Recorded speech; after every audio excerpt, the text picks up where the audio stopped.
Comment from the counsel for respondents on the offer? Subject to cross, Your Honor. Subject to cross, counsel may proceed with her direct examination of the witness, Mr. Roderick C. Wamil, when she is ready. You may Thank proceed, you, Your Honor. With the permission of the presiding officer, Honorable Senator Judges. Magandang umaga, Mr. Witness. Magandang umaga po. Kumusta na po kayo ngayon? I'm feeling a bit anxious lang po as of this moment. Nervyos. Anxious. Okay. Huwag kang mag-anxious. Please state your name again. Your name, your age, and occupation and other personal circumstances, Mr. Witness. I am Roderick C. Wamil, 34 years old and currently an audit team leader of the Commission on Audit, Pasay City. Before I ask you about your present occupation, give us a educational background. What is your educational background, Mr. Witness? Ako po ay nagtapos ng Bachelor of Science in Accountancy from the Central Luzon State University at ng Juris Doctor degree from the Arellano University School of Law. So you are both an auditor and a lawyer? Yes, ma'am. Okay. Ngayon, nagtrabaho ka sa COA? Yes, ma'am. How long have you been working for the Commission on Audit? I've been with the Commission on Audit for more than 11 years po. 11 years. And what position in the COA do you presently hold? I presently hold the position po of attorney of the Commission on Audit. Ano yung attorney for? It is yung description of the position po na hinahawakan ko. But currently po, I am an audit team leader po sa Commission on Audit Pasay. Okay. Before you were assigned to the Commission on Audit Pasay, what was your previous position with the COA? Before my assignment po sa Commission on Audit Pasay, I was previously assigned as a state auditor po of the Intelligence and Confidential Fund Audit Office of the COA. Itong COA ICFAO, ICFAO? Yes, ma'am. Could you give us a background? Ano itong COA ICFAO? Ang COA ICFAO po ay yung office under the Office of the Chairperson in charge with the conduct of the post-audit po ng liquidation of the confidential fund and intelligence fund of the various government agencies, which include the national government agencies, the government-owned or controlled corporations, and the local government units po. Okay. Na-mention mo ang intelligence at confidential funds. For our understanding, para maintindihan namin ngayon, ano ang intelligence funds at ano ang confidential funds? Ang intelligence funds po under the Joint Circular 2015-01 ay yung lump sum appropriation po na provided in the budget of the agency concerned with respect to their intelligence operations. While, ano naman ang confidential funds? Ang confidential fund po, based on the Joint Circular 2015-01, ay yung lump sum appropriation po ng concerned agency para sa kanilang confidential expenses. At you earlier said, sinabi mo kanina na ang office ng ICFAO ang nag-audit ng national government agencies. Anong ibig sabihin ng nagko-conduct ng audit? Anong klaseng audit ang ginagawa ng COA ICFAO? Ang audit po na ginagawa ng COA ICFAO ay compliance post-audit po. What do you mean by compliance post-audit? When we say compliance post-audit po, we evaluate a certain subject matter which is covered by the audit with respect to a certain criteria po which is usually po yung applicable laws, rules, and regulations. And in case of the confidential and intelligence fund, ini-evaluate po namin yung liquidation ng confidential and intelligence fund based dun sa criteria na presented ng Joint Circular 2015-01. At pag sinabi naman pong post-audit, ginagawa po namin yung audit after the fact of the disbursement. So, ini-evaluate po namin kung yung disbursements ay properly supported with complete documents as required by the applicable rules and regulations. And if yung disbursements po ay hindi illegal, hindi irregular, or hindi improper. At sa pag-conduct na sinabi mong post-audit, ano ang basihan ng ginagamit natin? Ang ginagamit po namin sa ICFAO ay yung Joint Circular 2015-01. Can you tell us, ano itong Joint Circular 2015-01? Ang Joint Circular 2015-01 ay yung nagpo-provide po ng guidelines on the entitlement, the use, the release, the reporting po at yung audit ng confidential fund at ng intelligence fund of the various government agencies. If I show you a document now entitled, and this for appreciation of the Honorable Senate Impeachment Court is being flashed on the screen with the permission of the presiding officer. Council may do so and may proceed. I'm showing to you now a document entitled the Joint Circular 2015, which for identification has been marked as Exhibit P-1-4 for the prosecution. -E. Showing to you this document, we have here, Your Honor, we're being assisted here Assisting counsel by may approach. our Associate Attorney Mark Penn. Likewise, assisting counsel for the respondent may approach Thank you, Your Honor. the witness.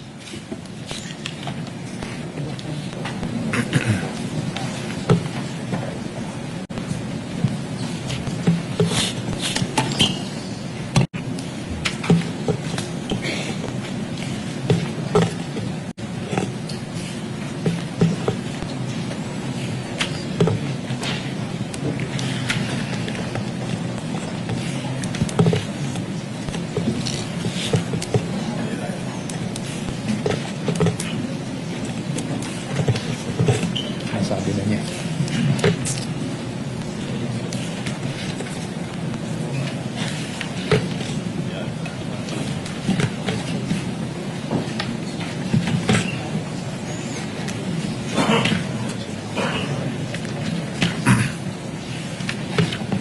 While we're waiting, counsel, Attorney Kapunan, would you like to identify this document as previously marked so that we can have it on the record and for the reference? Your Honor, please, Mr. Witness, what relation does this joint circular have to the joint circular that you mentioned na basihan ng inyong audit, post-audit? Ito po yung same joint circular po na basehan po ng aming audit sa ICFAO. Okay. Bakit tinatawag ito na joint circular?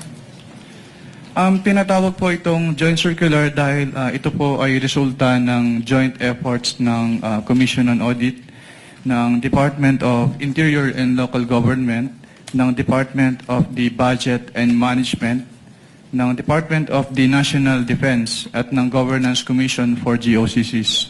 So ito ay 5 government agencies, tama? And since when naging basihan ito ng mga post-audit ng national government agencies? Naging basehan po ito ng audit ng ICFAO sa confidential intelligence funds ng various government agencies noong January 8, 2015 rather, nung un-approve po ito. Mr. Witness, ikaw ay familiar sa joint circular na to? Yes, ma'am. Okay, if I show you Section 4.8 being flashed on the screen, Your Honors, with the permission of the presiding justice. Sa Section 4.8 na nakikita natin sa screen, ano-ano, what kind of confidential expenses can be incurred using confidential funds? Under item 4.8 po of the Joint Circular 2015-01, the confidential fund shall be used only for the following confidential expenses. Una po, yung purchase of information necessary for the formulation and implementation Ano pa? Dahan-dahan natin. Unang-una, 4.8. Anong una? Ang una po ay yung purchase of information necessary for the formulation and implementation of program, activities, and projects relevant to the national security and peace and order. Being flashed on the screen, Your Honor, is the pertinent provision cited. Pangalawa, ano pa ang examples ng confidential funds or kung ano ang pwedeng paggamitan ng confidential funds? Pangalawa po ay yung rental of transport vehicle related to confidential activities. Also being flashed on the screen for easy reference. Pangatlo, ano pa? Pangatlo po, yung rentals and the incidental expenses related to the maintenance of safe houses. What else, Mr. Witness? Pang-apat po, yung purchase or rental of supplies, materials, and equipment for confidential operations that cannot be done through regular procedures without compromising the information gathering activity concerned. What else, Mr. Witness? Ano pa?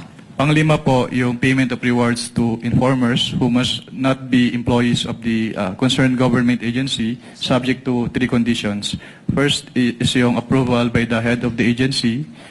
Second, it must be supported with documents evidencing the success of the information gathering and or surveillance activities on account of the information given by the informer.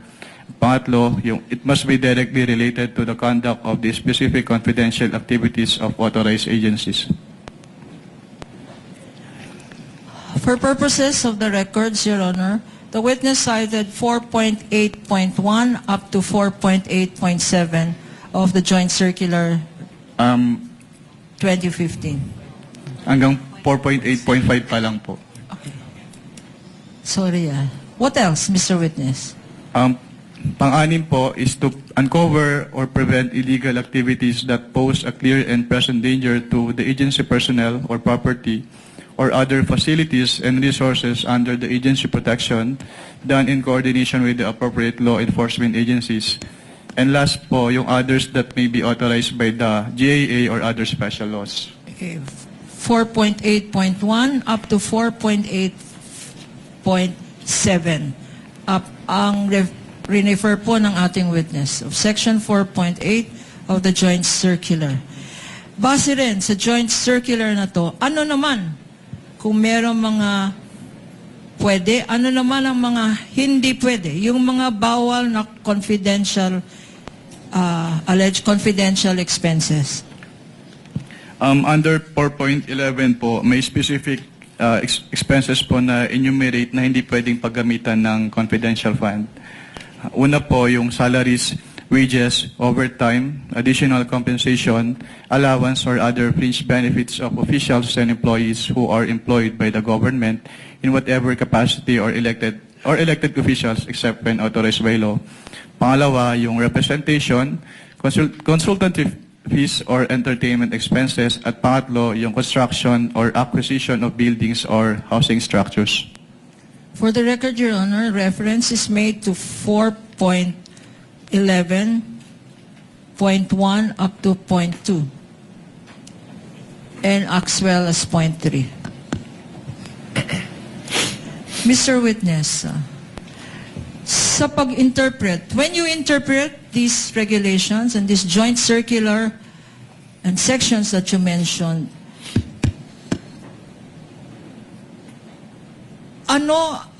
what terms of compliance are you thinking about? Ito ba ay substantial compliance or strict compliance?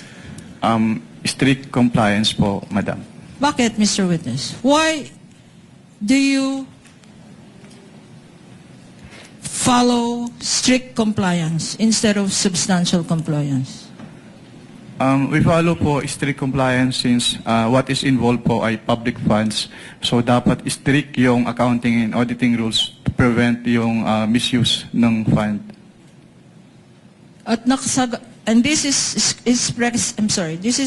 expressly stated in the joint circular. What you said, strict compliance. Yes, ma'am. Okay. Now, 9 years you said sa COA ICFAO. With the permission of counsel, Mr. Witness, it is mentioned in the JMC that it should be strictly interpreted, and you said it's in the JMC. Where? Sa last paragraph po ng 1.0, Your Honor. last paragraph ng 1.0.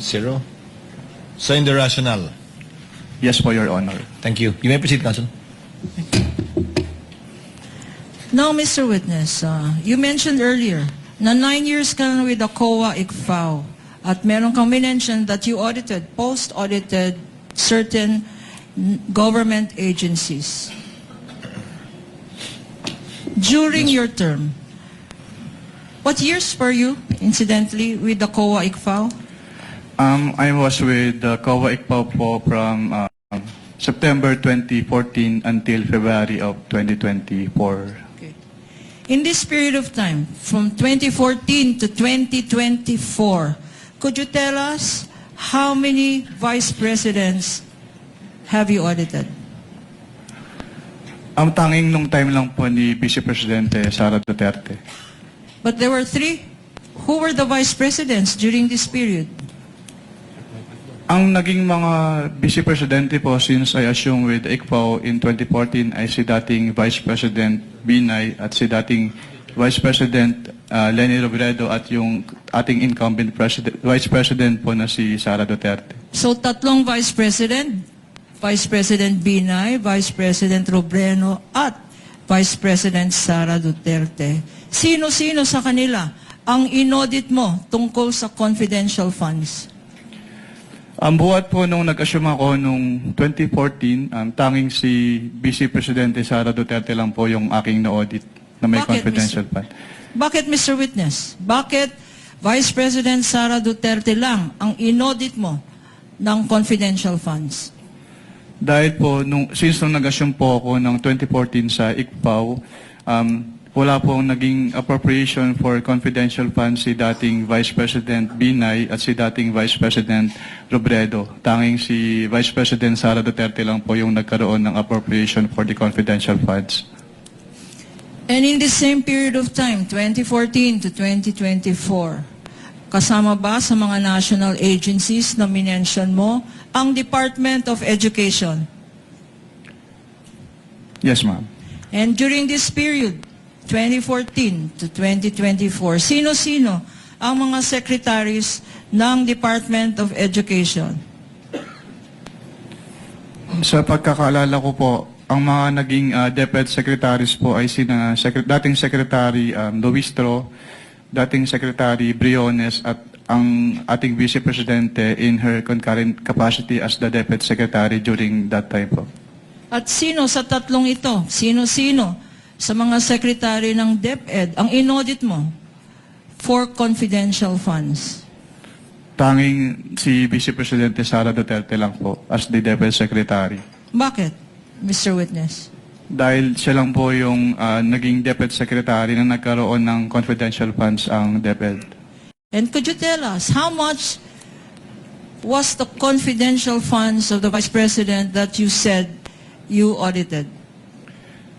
May clarify po kung anong office po yung tinutukoy niya. Office of the Vice President.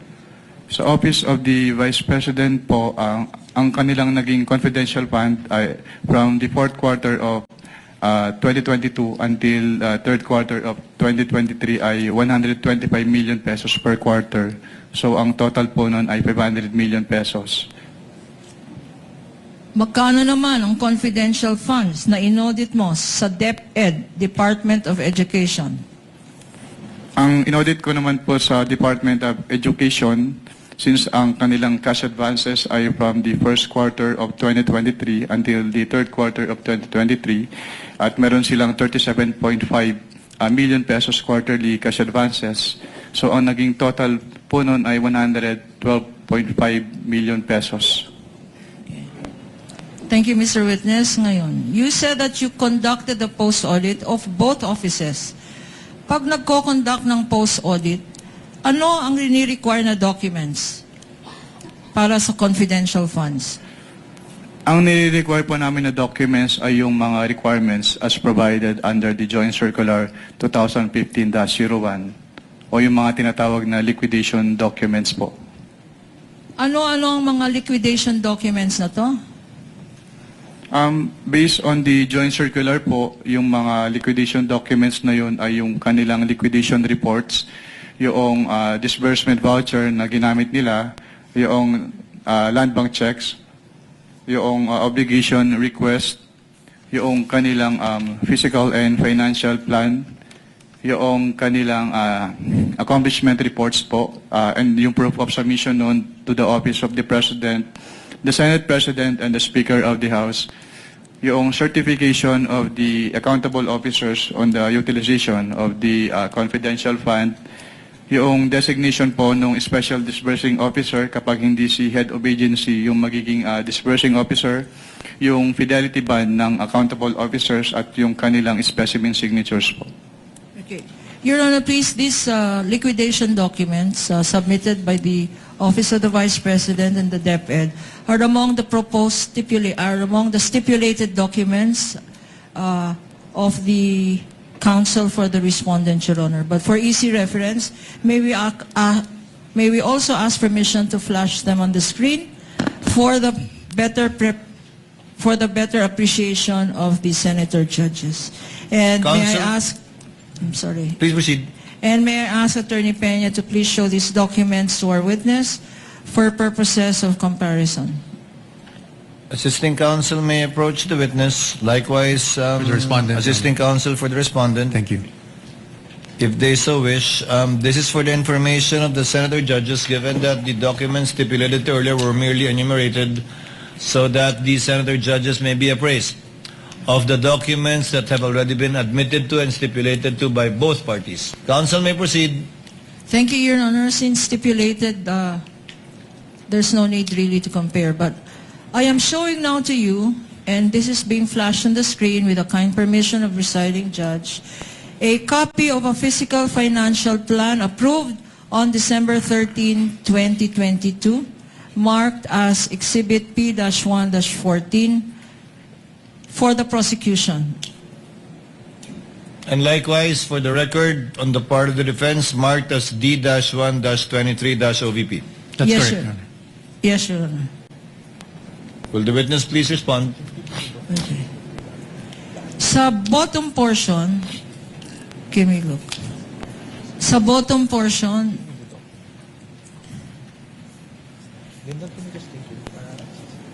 there appears a signature under the words. Meron pong signature sa words. Approved by.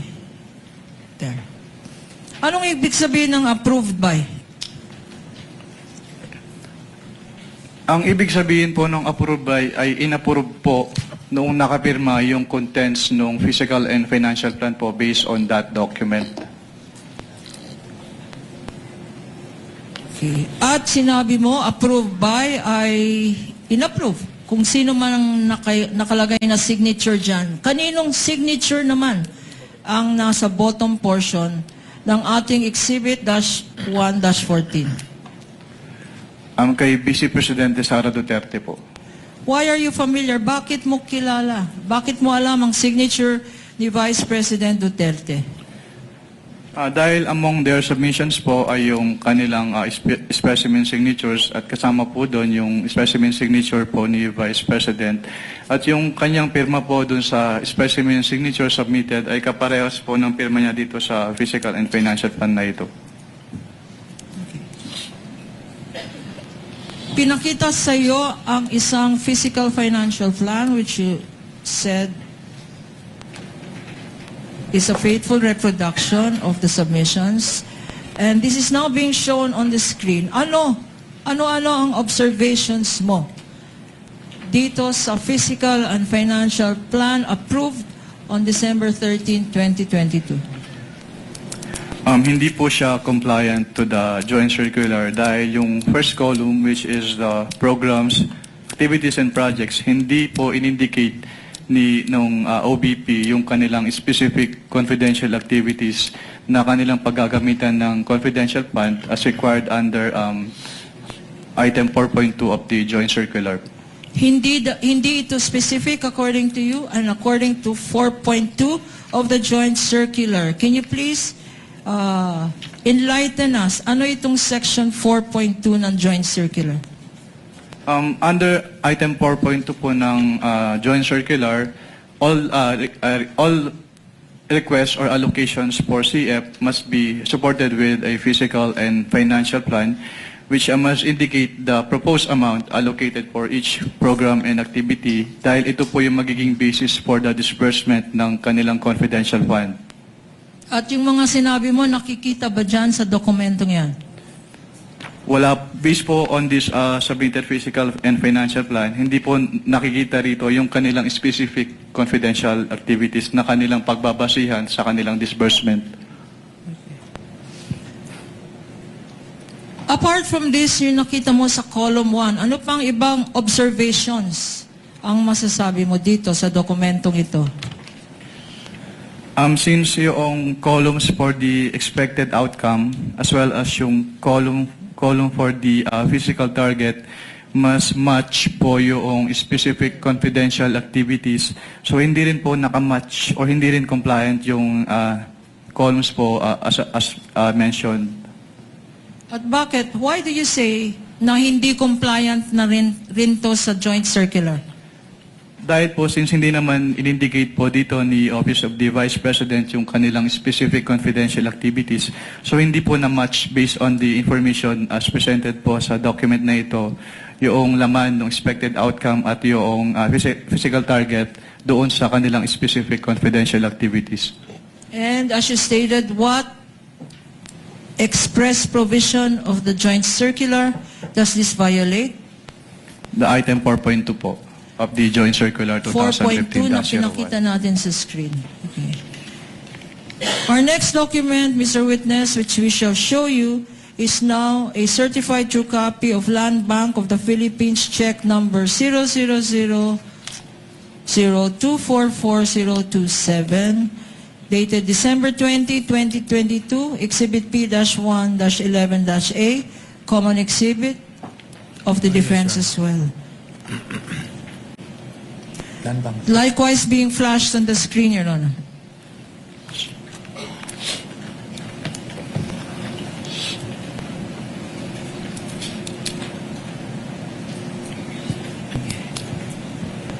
Mr. Witness, what is the significance? Ano ang significance ng check na pinapakita na to in relation to your audit of the Office of the Vice President's confidential funds? Ang significance po ng cheque ay ito po yung proof na pwede na nalang i-withdraw yung kanilang cash advance. Okay. Na pwedeng i-withdraw na yung cash advance. Ngayon naman, punta tayo sa another document. I will show you now a disbursement voucher dated December 20, 2022, again common exhibit. For the prosecution, this is Exhibit P-1-10-A. For the period December 20, 2022.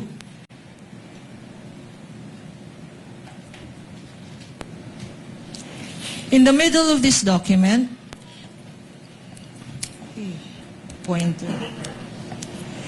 In the middle of this document, there appears a signature under the words, quote, certified expense, cash advance necessary, lawful and incurred under my direct supervision and control. Okay. Anong ibig sabihin itong certified expense under my direct supervision? Your Honors, What is kindly, the we would pleasure like of to object on that counsel for one. the respondent? Your Honors, that calls for a conclusion of law. I'm Based on sorry, the- counsel? That will call for a conclusion of law on the part of the witness, Your Honor. They're asking for what that means for the witness. Only insofar as how the witness interprets this provision, given that he audited these documents and are part of the submission. Witness may answer.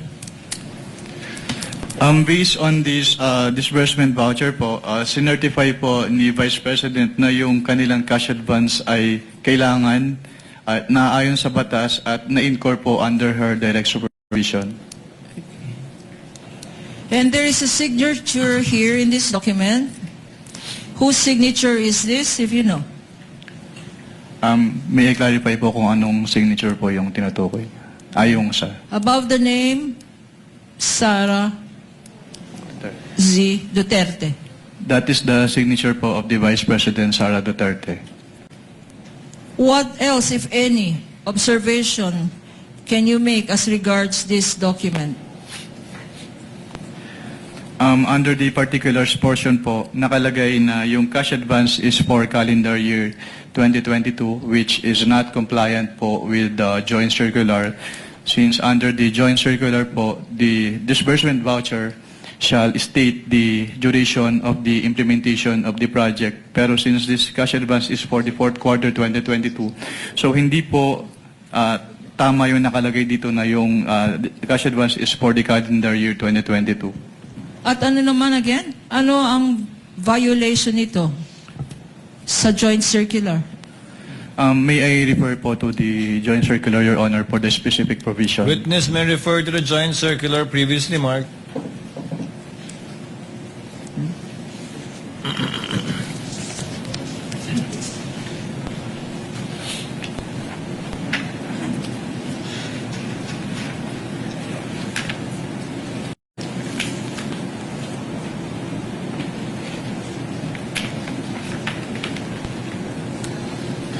The specific provision po is the second sentence po ng item 6.1.5 of the joint circular 2015-01.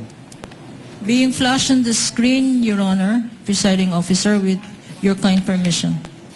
You may do so, Counsel.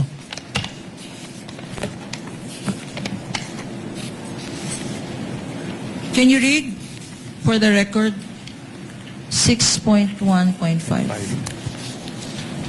6.1.5 of the joint circular, cash advances shall be limited to the requirements for 3 months. The disbursement voucher shall clearly state the duration of implementation of the projects. If the implementation of the project will extend to more than 3 months, additional amount may be granted only after the liquidation of the previous cash advance. If on the other hand, cash advances are drawn monthly, liquidation shall be done monthly. Cash advances shall be granted only upon the certification of the agency accountant stamped or printed on the disbursement voucher that previous cash advance for the same purpose, project, or activity given to the SDO requesting cash advance has been liquidated and proper accounting thereof was made in accordance with this joint circular. Okay. Ngayon naman, I will show you, kasi liquidation ang pinag-uusapan. I will show you a liquidation report dated January 10, 2023. Again, common exhibit. This is prosecution's exhibit P-1-9-A. A liquidation report dated January 10, 2023. In the middle of this document, by the bottom, there appears a signature under the words, certified purpose of travel cash advance duly accomplished. Mr. Witness. And this certification, Counsel, just to correct you, certified purpose of cash advance duly accomplished. There's no word travel. yes, Your Honor. Do you confirm, Counsel? You may Yes, proceed. Your Honor. Certified purpose of travel cash advance Of cash advance. of cash advance duly accomplished. Yes. You may proceed, Counsel. Thank you for the correction, Your Honor. What does this mean in terms of your audit? This means po na sinertify po ni Vice President na yung layunin ng cash advance ay kanilang na-accomplish. And you said the Vice President, whose signature is that? That is the signature po of the Vice President Sara Duterte. What is the significance of her signature to this document, if any? Ang significance po ng kanyang pirma dito ay kanya nga pong sinertify na yung purpose po ng kanilang cash advance from the confidential fund ay na-accomplish po ng agency. And what are your observations? Anong ang mga observations mo, if any, sa dokumentong ito? Actually, it is one of the pro forma annexes po nung Joint Circular 2015-01. Siguro ang napansin ko lang dito ay yung period covered na December 21 to 31, 2022 since the cash advance was supposedly for the fourth quarter of the 2022 of the OBP. Pero other than that naman po, this document is compliant naman po with the requirement of the Joint Circular 2015-01. Again, para maintindihan namin, sabi mo, ang na-observe mo, yung period. Yung period, Mr. Witness. Anong period cover dito? Based on this liquidation report po, ang period covered ay December 21 to 31, 2022. What is the significance? Bakit mo napansin itong period na to? Napansin ko lang naman po yun kasi yung kanilang cash advance based on the physical and financial plan po supposedly is for the whole fourth quarter of 2022. Pero based on this document po, na-disburse lang siya from December 21 to 31, 2022 or around 11 days. Okay. Sinabi mo, whole quarter of 2022. September, November, October, sandali. Can you enlighten me anong quarter dapat yun? October, November, December. Ang Yes. sinasabi mong 3 quarters. 3 months po. 3 months for the fourth quarter. Tama? Yes, ma'am. 3 months for the fourth quarter, pero sabi mo ang ginastos na funds. Magkano ginastos na funds? Based on the documents po submitted, 125 million pesos po. In these 3 quarters? 3 months? Based on the document po, it was supposed to be spent for the fourth quarter of 2022. So 3 months po, supposedly. Based on Bakit their physical. supposedly, Mr. Witness? Dahil yun po yung supposed coverage ng kanilang cash advance for their confidential activities.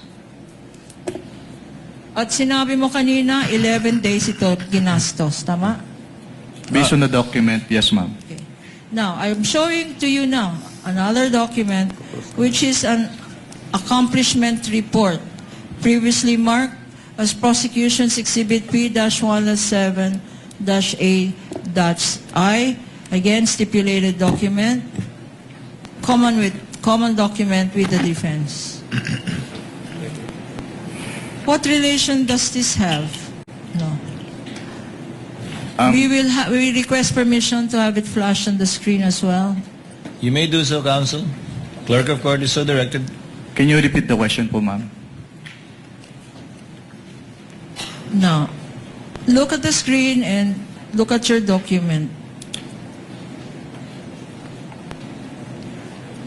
What is the relationship of this accomplishment report that I am showing you in relation to those documents submitted by the Office of the Vice President? This is the same accomplishment report po na sinamit ni Office of the Vice President sa ICFAO. Okay. And there appears here in this document under the words approved by. Whose signature is this? It is the signature po of the Vice President Sara Duterte. And the annotation approved by, in terms of your audit, what does this signify, if any? It signifies po that the signatory or the Vice President approved the contents of this accomplishment report. No. In relation to this particular document, what observations, ano-ano ang napansin mo sa dokumentong ito? Napansin ko po na hindi po in-enumerate ng Office of the Vice President yung kanilang specific confidential activities na kanilang ginawa. Kailangan bang enumerate yan? Mga Yes, ma'am. activities na yan? Dahil- Bakit, Mr. Witness? Doon po kasi namin tinitignan sa audit ng ICFAO kung yung kanilang confidential expenses or activities ay compliant doon sa item 4.8 ng Joint Circular 2015-01 para malaman po namin kung yung kanilang expenses ay among the allowable expenses as provided under the Joint Circular 2015-01. So what basis did you have to determine if these were allowable expenses kung wala naman dokumento? Katulad nga po nung sinabi ko, ang basis namin to determine if allowable expenses ay yung item 4.8 of the Joint Circular 2015-01. Now, I'm now showing to you a certified copy of the Office of the Vice President certification dated January 10, 2022, notarized on January 16, 2023. Prosecution's Exhibit P-1.6-A, likewise a common exhibit with the defense previously stipulated, being flashed on the screen with the kind permission of this court. Counsel may do so.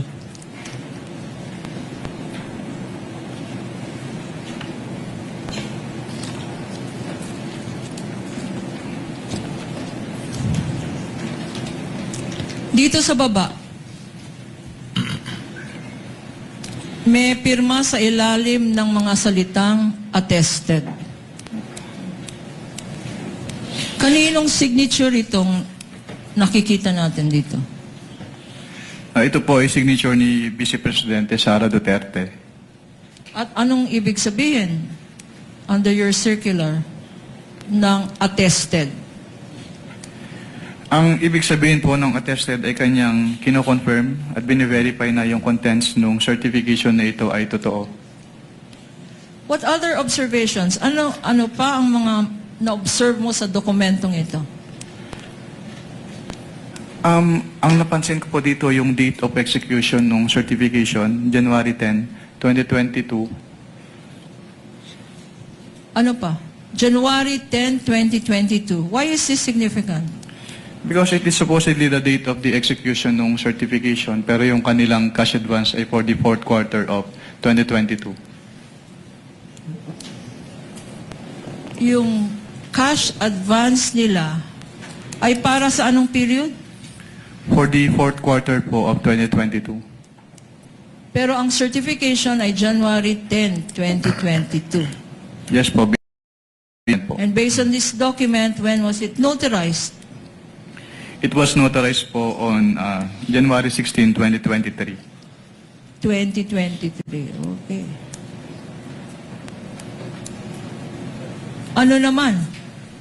In your observation, what provision of the joint circular does this certification violate?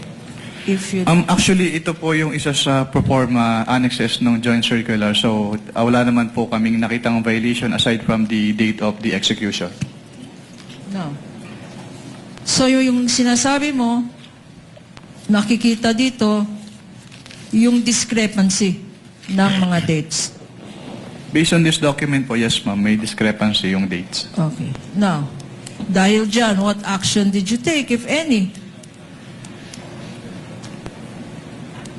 After what po ma'am?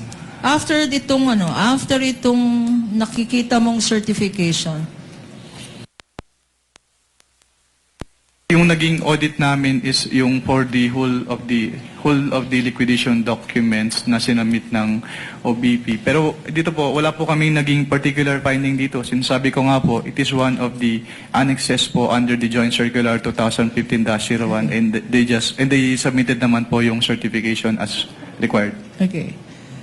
Earlier, nagpakita tayo ng certain liquidation documents, yung physical and financial plan, yung disbursement vouchers, yung land bank check, yung liquidation report. What actions did you take, if any, after your evaluation of these documents submitted by the Office of the Vice President?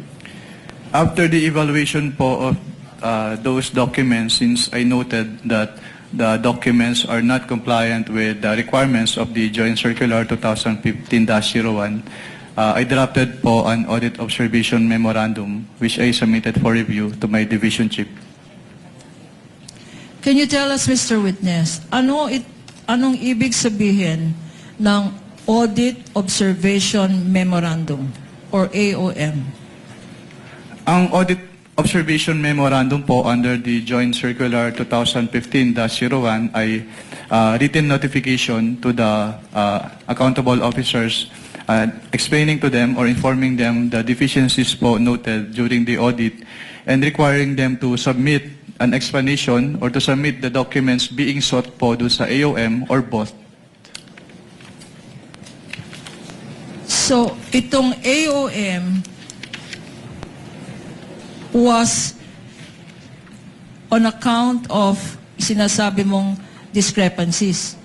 Yes, ma'am. Na-point out mo na dito sa Honorable Court. Now, if I show you a copy of this audit observation memorandum that you mentioned, please identify the same.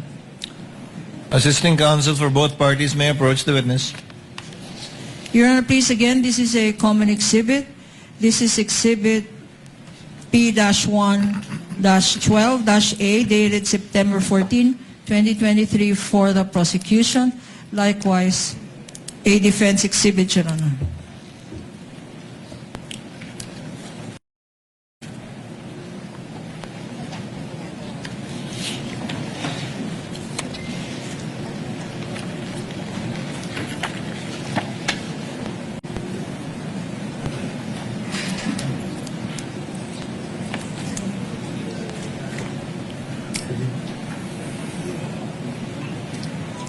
For the record, the witness is examining an audit observation memorandum dated September 14, 2023, covering the period December 21 to 31, 2022, or an 11-day period.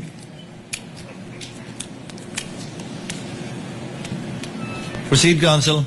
Can you tell us, Mr. Witness, what were your findings, if any, in relation to the audit of the Office of the Vice President's fourth quarter confidential funds liquidation?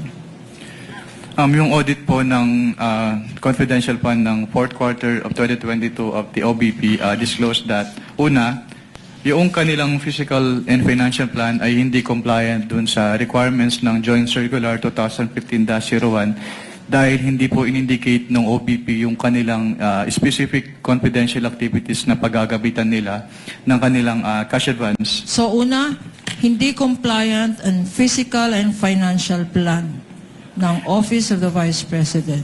And under the same item din po, yung kanilang accomplishment report ay hindi rin compliant dahil hindi rin po naka-indicate doon yung kanilang specific confidential activities na pinagamitan nila ng kanilang cash advance. Your Honor, for easy reference, we are flashing these particular portions of the document being referred to by the witness. Ano pa, Mr. Witness? Pangalawa po, hindi po sinubmit ng Office of the Vice President yung kanilang documentary evidence of payments as required under Item 4.12 of the Joint Circular 2015-01. Can you remind us, ano-ano itong mga dokumento na dapat sinubmit ng Office of the Vice President to liquidate for confidential funds? Under the Joint Circular 2015-01, yung documents po na dapat isubmit nung agencies concerned po ay una yung kanilang liquidation report as proof of the liquidation. Pangalawa ay yung kanilang mga documents na ginamit nila sa grant ng cash advance, which include the disbursement voucher, yung cheque, yung obligation request, yung physical and financial plan, at yung kasama din po yung accomplishment report ng agency, quarterly accomplishment report, at yung proof of submission to the Office of the President, the Senate President, and the Speaker of the House, yung certification po ng accountable officer on the utilization of the confidential fund, yung designation ng special disbursing officer in case the head of the agency ay hindi po yung SDO, yung specimen signatures po noong signatories ng documents, yung fidelity bond po, yung certification from the agency accountant na walang unliquidated cash advances, yung SDO, at yun po. At sinabi mo earlier, na Pati rin ito, po pala yung documentary evidence of payments. so these are the documentary evidence required. Sinabi mo earlier in your testimony that there were discrepancies and insufficiencies in this document submitted. Yes, ma'am. Ano pa ang observation mo, Mr. Witness? Yung pangatlo po, yung disbursement voucher po ay yung approval portion ng disbursement voucher ay actually yung katulad nga po nung nasabi ko kanina, yung disbursement voucher ang nakalagay na period covered ay calendar year 2022, which is inconsistent with the fiscal and financial plan dahil ang naka-indicate po doon sa fiscal and financial plan yung cash advance ay for the fourth quarter of 2022. Okay. Ano pa? Meron pa ba? Yun lang po, ma'am. Merong mga sanyamit rin sa yung mga acknowledgement receipts. Mr. Witness? Pwedeng pa ulit po ng tanong. Wala pa. Sa quarter na to, wala pa. Okay. Ngayon, in the last page of this document, there appears a signature on top of the name Nilda Plaras. Who is this Nilda Plaras, if you know? Si Assistant Commissioner Nilda Plaras po yung head of the ICFAO during this time po. And how do you know that this is her signature? I saw her sign other documents and her signature on those documents is the same po with her signature in this AOM. Pagkatapos na issue ng COA ICFAO ng office mo, itong Audit Observation Memorandum, what happened next, if any? After po ma-issue, tama po ba yung tanong? Ma-issue? Yes, pagkatapos na issue ng After ma-issue, actually, after ma-issue po ba yung tanong niya, ma'am? issue, I'm Ma-issue. sorry. After ma-issue po yung AOM, inattempt po namin sa ICFAO, inattempt ng ICFAO na iserve yung AOM dun sa office address ni Office of the Vice President. Pero Na-serve ba ito sa Office of the Vice President? hindi po, dahil hindi po siya tinanggap, dahil ang sabi po sa ICFAO ay wala pong authorized person to receive the AOM. When was this attempt at service of this AOM? It was around the second week of September of 2023 po. So what happened next? Nung hindi ka kayo successful mag-serve ng AOM, what did you do? Actually, on the afternoon of the same day po na nag-attempt si ICFAO na mag-serve ng AOM, nag-submit po si Office of the Vice President ng revised accomplishment report sa ICFAO.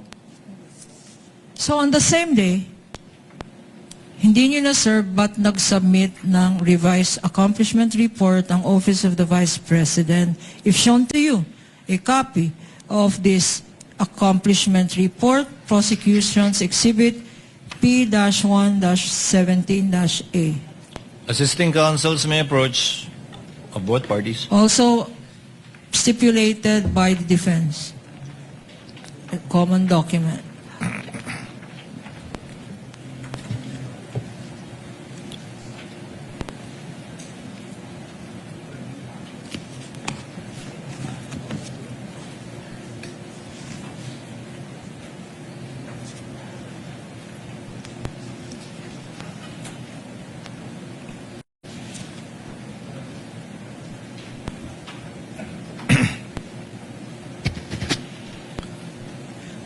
Mr. Witness, ano ang significance, if any, nitong revised accomplishment report? Ang significance po nito, dito po naka-indicate yung specific confidential activities po na pinagamitan ng cash advance ng OBP. So, as compared po doon sa kanilang initial accomplishment report na sinubmit, wala po doon naka-indicate na specific confidential activities. Can you tell us ano ang observation mo dito sa mga linista ni Vice President sa kanyang alleged activities to justify her confidential expenditures? Based on this document po, some of the line items as presented po na confidential expenses ay hindi among the allowable expenses under item 4.8 of the joint circular. At yung items po na yun, Ano-ano ang mga items na yon? yung letter E po, yung provision of medical and food aid for 40 million pesos at yung payment of incentives or traveling relative to confidential operations na 10 million pesos. Isa-isahin natin. Ano? Sinabi mo na ang hindi pwede dyan yung Letter E and letter F po. letter D, Letter E po. E. E, and letter F. What item is this and how much? Yung letter E po, yung provision of medical and food aid na 40 million pesos at yung letter F na payment of incentives or traveling relative to the confidential operations na 10 million pesos. Bakit hindi allowed ang medical expense for 40 million? Dahil yung hindi po siya kasama dun sa enumeration ng item 4.8 at yung enumeration po na yon ay exclusive. Yun lang po yung Exclusive. allowable confidential expenses based on the Joint Circular 2015-01. What do you mean when you say the enumeration in the circular is exclusive? Anong ibig sabihin ng exclusive? Kapag sinabi pong exclusive, ay doon lang pwedeng gamitin. So other than those enumerated po, ay hindi na po siya allowed as confidential expenses. So 40 million na gamot, hindi allowed. Ano pa nakita mo dyan?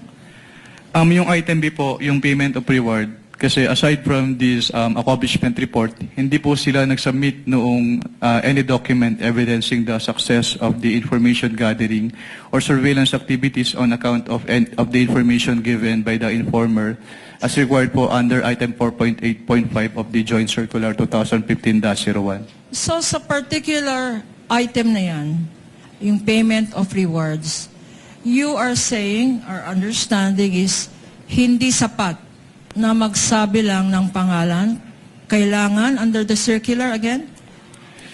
Ang sinasabi po ng circular ay dapat mag-submit sila ng document supporting the payment of reward na nag-evidence ng successful surveillance activity or information gathering on account of the information given by the informer.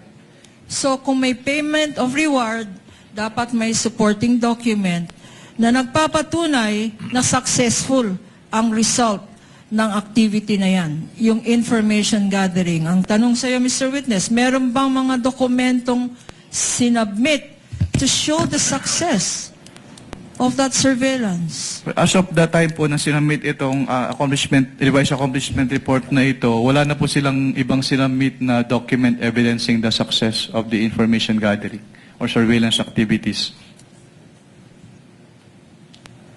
We now go to anything else. Mr. Witness, what happened?